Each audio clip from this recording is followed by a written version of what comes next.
Obboleettii ishee ulfaaf summii kennite. Jaalaluma teeti lakkana na gubdu.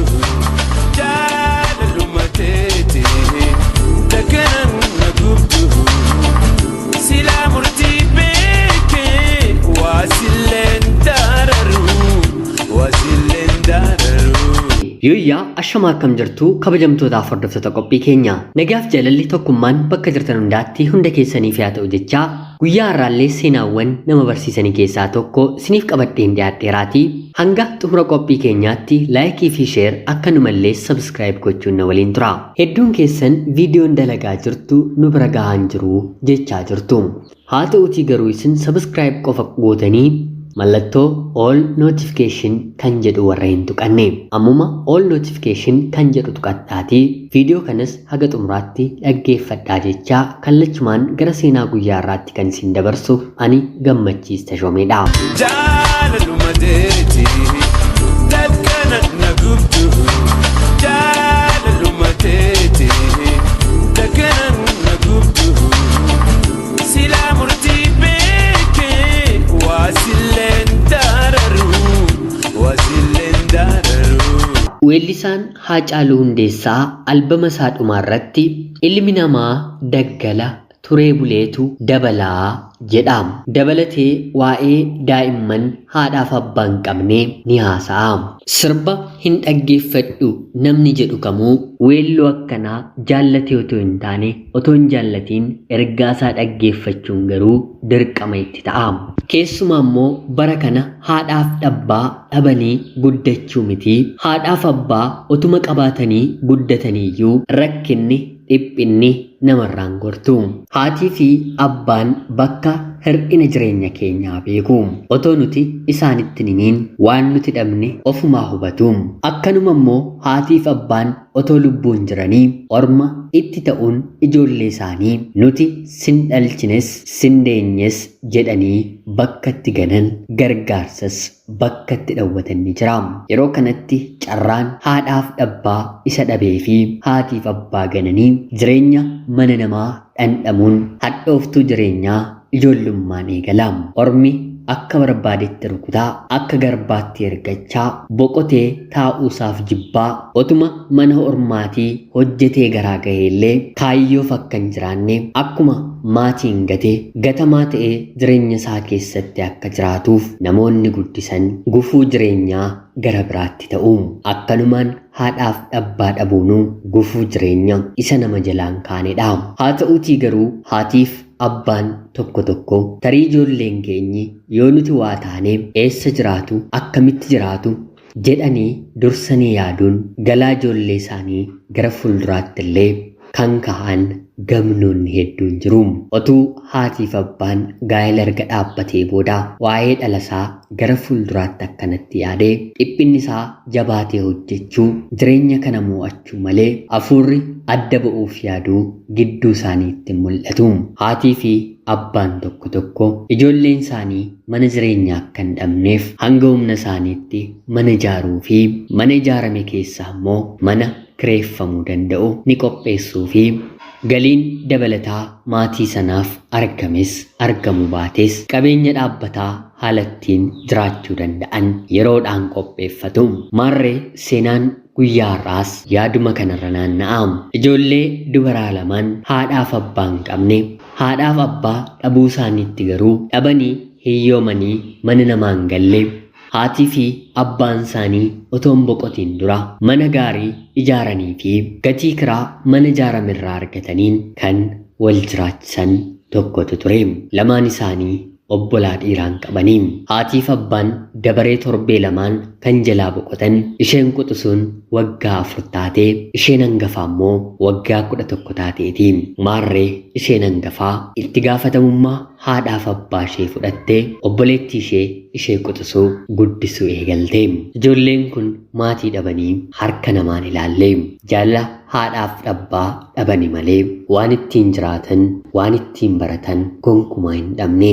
Otuu haatiif abbaan kamiyyuu gaa'ela erga dhaabbatee ilmaan erga holatee booda waa'ee egeree ijoollee isaa dursee yaadee qananii jireenyaa ijoollee isaa waliin jiraatu dhiisee har'a ofitti hir'isuun boriif galaatoo kaawwatee tarii nuti yoo waa taanillee ijoolleen keenya bifa kanaan guddachuu danda'u jedhee otoo yaadanii daa'imman daandii irratti arginu haadhaaf abbaa hin qabne umrii isaanii guutuu daandii irra hin jiraatani ture. Kan nama gaddisiisu isaan daandii irra jiraachuu qofa miti. Ilmaan isaan godhatanillee daandii irratti firan qabanii aantee adaadaa akkoo nama jedhan hin qabanii.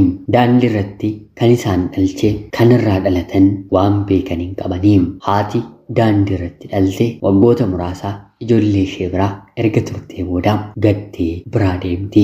Abbaan immoo cirumaa jalqabaa eenyu akka ta'e iyyuu hin beekamu. Qorra, ho'a, beela, rukuttaa namaa danda'anii waan jiraataniif umriin isaaniis hagas mara hin dheeratu. Dur namatuyyuu jireenya isaan dhorkaam. Har'a garuu mootummaanuu qulqullina magaalaaf jecha ijoolleen kun akkatti kadhatan waa nyaatanii bulaniif magaalota gurguddoo biyya keenyaatti carraa dhabaniiru. Ganna keessumaa waqtii kana beellii fi qorri isaan ajjeesuu bakka ciisanitti immoo lolaan bishaanii isaan fudhachuullee waan danda'uuf hedduun isaanii tooftaa isaan malatan otoo qaamni seeraa yookiin immoo poolisiin isaan arguu yakka raawwatu. Yakka erga raawwatanii booda qabamanii mana hidhaa waan seenaniif mana hidhaa seenuun isaaniif jireenya qananii jiraachuu eegaluudha. Sababiin isaa immoo bakka namni ciisu waan namni nyaatu. Agartaniiree tokkoof manni adabaa mana jireenyaa ajaa'ibaa yeroo ta'u isa tokkoof immoo manni adabaa mana sirreessaa namni balleesse itti sirreessudha. Addunyaan haga kanaa wal gatti. Maarree obboleettiin hangafaa kun obboleettii ishee quxisuu kana hanga isheen barattee xumurtee immoo eebbifamtuutti sirriitti barsiisteeni. Obboleettii ishee quxisuu barsiisuuf jecha barnoota ofii barachuu qabdu garuu addaan kuttee. Yoo ati naaf baratte bakka gaarii geessee anaafuu gahaadha jettee obboleettiin gargaarteeni. Kanaan isheen quxisuus barnoota erga xumurtee booda kanaan booddee gaa'ilan dhaabbadha jettee jaalallee qabatte. Jaalallee qabachuu qofa itoo hin taane obboleettii ishees barsiistee nan heerumaa jettee gaafatteeni. Yeroo kanatti obboleettiin hangafaa anoo siin guddisuutti barnoota koos dhabee bakka tokko naa ga'e jedheen hiriyaallee qabadheen beekuu amma atis barattee waan xumurteef ani immoo hangafa kee waggaa hedduu waan tansi hangafuuf hojii qabadhuutii sanaan booddee ani ergan heerumee booda ni heerumtaa ati quxisuun koo na dursitee heerumtee jennaan umurii koollee sobuu hin danda'u jettee obboleettii ishee gaafatti. Qaaraan harkaan guddisan deebistee nama gubdii jedhee Oromoonni mammaaka mitiire. Obboleettiin isheen quxisuu ati yoo manatti hafte dhiirri yoo si barbaaduu dhiise anis akkuma kee manatti hafuun qabaayee jettee deebisteefi. Nama tokkoof itti gaafatamummaa yookiin immoo gatiin itti kanfalame gonkumaa hin galuufi dirqama isaa ta'ee waan godhetti fakkaata. Obboleettiin isheen hangafaa akkana naan jettaa anisiin haadha abbaa ta'een ijoollummaa keetii kaasee otoo sin beelessiin otoo sin dheebossiin otoo sin daariin sin guddise mitii akkamitti deebii akkanaa naaf deebistaa jettee yeroo deebistuufi obboleettiin isheen quxisuu sirriidhaa olmaa kana hundaa tarii naaf oolteetta ta'a. Haa ta'uutii garuu dhimmi gaa'ela dhaabbachuu kiyya kanaan kan wal qabatu mitii riyaa kiyya bornan fida wal bartaa isatu na fuudhaa jettee deebisteefi. Yeroo kana obboleettiin waggoota dheeraaf yaadattee kan hin turre haadhaaf abbaa dhabuu isheetti baay'ee gaddite. Otuu haatiif abbaan ishee waliin jiru ta'ee barnoota ishee seeraan barattee eebbifamtee sa'aatii kanatti heerumtee ilmaan 2-3 umurii godhachuu dandeessurra ture. Haa ta'uutii garuu qabeenyuma haadhaaf abbaatti jiraattee obboleettiif olmaa hanga kanaa ooltus obboleettiin garuu waan xiqqoo kana obboleettii ishee hangafaaf gatii kanfaluu dadhabde. Namoonni baay'ee of jaallatan nama miidhanii of fayyaduu ofii immoo sharfee isaanii kan namatti hin dabarsine amala akkanaa qabu. Obboleettiin quxisuu yeroo diddu obboleettiin hangafaa silaa heeruma dhaatii si dhorkuu hin danda'u kanaan booddee akka barbaadde ta'uu dandeessaa jireenya kee keessa hin jiru jettee deebisteefi. Obboleettiin quxisuus kuni inaaffaadha. Kan ammumaan jaalallee qabadheen natti naafte gaafan heerume gaafan ilmaan godhadhe immoo akkam taataree waanuma argattettatis dafii heerumi malee jetteetti qoostee kanaan rayaashee yookiin immoo jaalallee ishees fiddee obboleettii isheedhaan wal barsiistee obboleettiin hangafaas nama kana waliin wal bartee otuma jedhanii otuma jaalalaan jiranii obboleettiin isheen quxisuun magaaluma dhalattee guddattee baratteetti hojii ni argatti ganama baatee galgala bahuu eegalti. Kanaan jaalalleen ishee garuu ishii caalaa hubattuu gatii kan kanfalte ta'ee kan argate obboleettii ishee hangafaadha. Yeroo jaalalleensaa mana hin jirre obboleettii hangafaa kana dhufee haasofsiisuu eegalee isheen badaas haga kanatti gadi bahuu dhiira waliin haasa'u umurii ishee keessatti yeroo waan hin arganneef nama kana waliin haasa'uu eegalte. Yeroo obboleettiin quxisuu hojiitii deebitee jaalallee ishee manatti argatu waan dursee dhufee manatti ishee eegaa jiru itti fakkaata. Haa ta'uutii garuu obboleettii hangafaa waliin iccitiidhaan deemsa garbaraa jalqabeera. Obboleettii ishee quxisuu caalaa umriin ishee hagam heerumarra darbus umrii isaatiin gadi waan taateef baay'ee ishee barbaade. Obboleettiin isheen hangafaa garuu hangam jaalallees heerumas barbaaddus jaalallee obboleettii ishee garuu gonkumaa hin feene.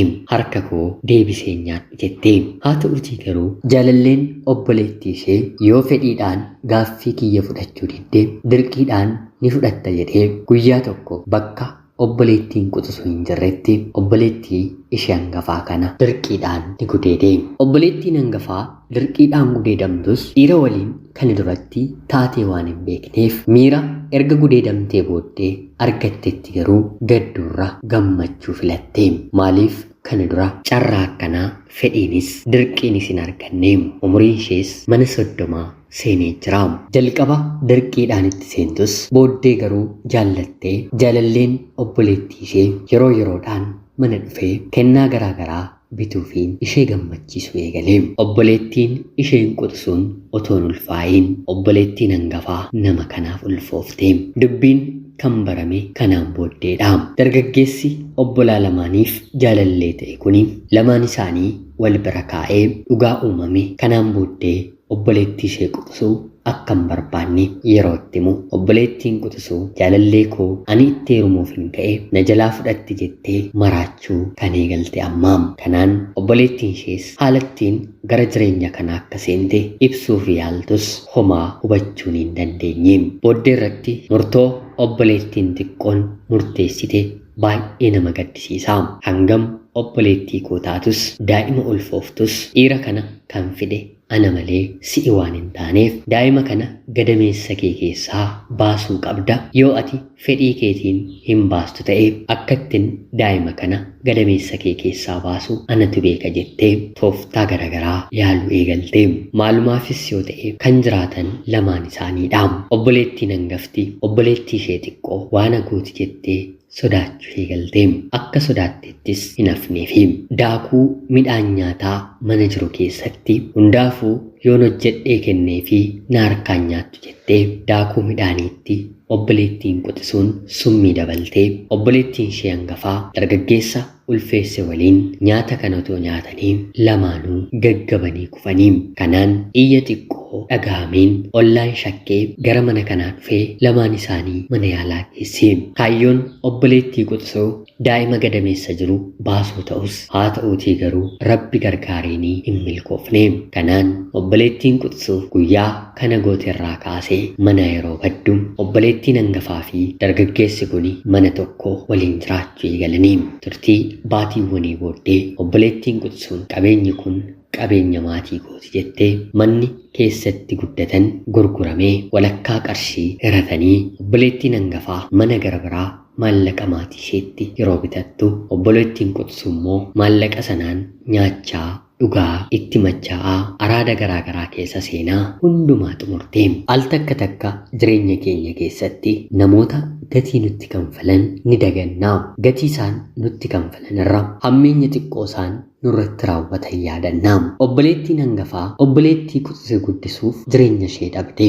Obboleettiin quxisuu garuu jaalallee kiyya na harkaa fudhatte jettee haalatti jaalallee ishee waliin taate otoo hin bariin hanga lubbuu ishee balleessuutti kaate.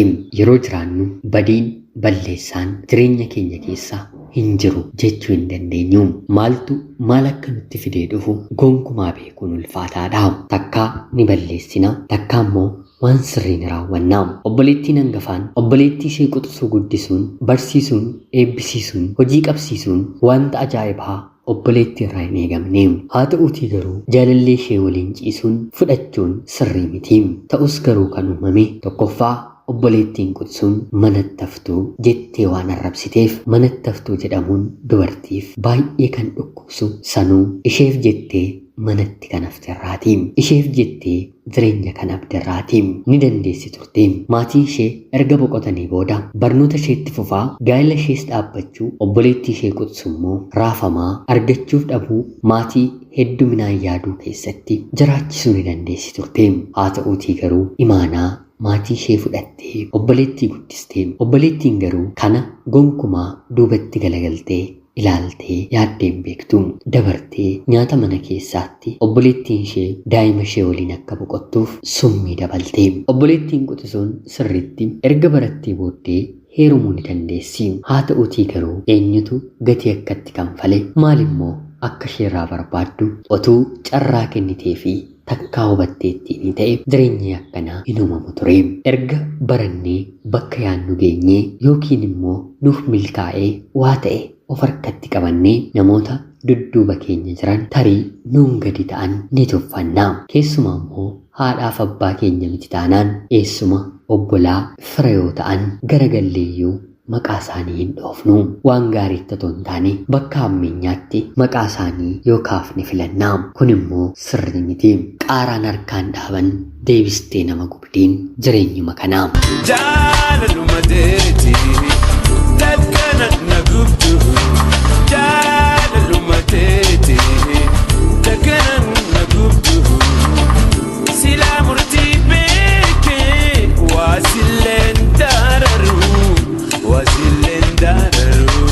Egaan jaalatamtootaaf hordoftoota qophii keenyaa seenaa guyyaa har'aarraatiillee waa akka barattan waa akka hubattan homaa shakkii tokkollee hin qabu. Tarii seenaan kun bakka lamattiyyuu obboleettii quxisuurraas kan hangafaarraas dogongorri waan jiruuf ija kamiin ilaaltu? Gochaan obboleettiin hangafaa sirriidhaa moo sirrii miti? Gochaa obboleettii quxisuus yaada keessaniin komentii jalatti barreessaa jechaa qophiin sa'aatii kanaaf isiniif qabaddeen dhiyaadhee kanuma fakkaatti. Hanga yoonaatti yeroo keessan naaf kennitanii dhaggeeffachaa turuu keessaniitiif guddaa galatoomaa jechaa seenaa gara biraatiin hanga walitti deebinutti bakka jirtan maraan turtii gaarii. Jaalaluma teeti takkana na gubdu. Jaalaluma teeti takkana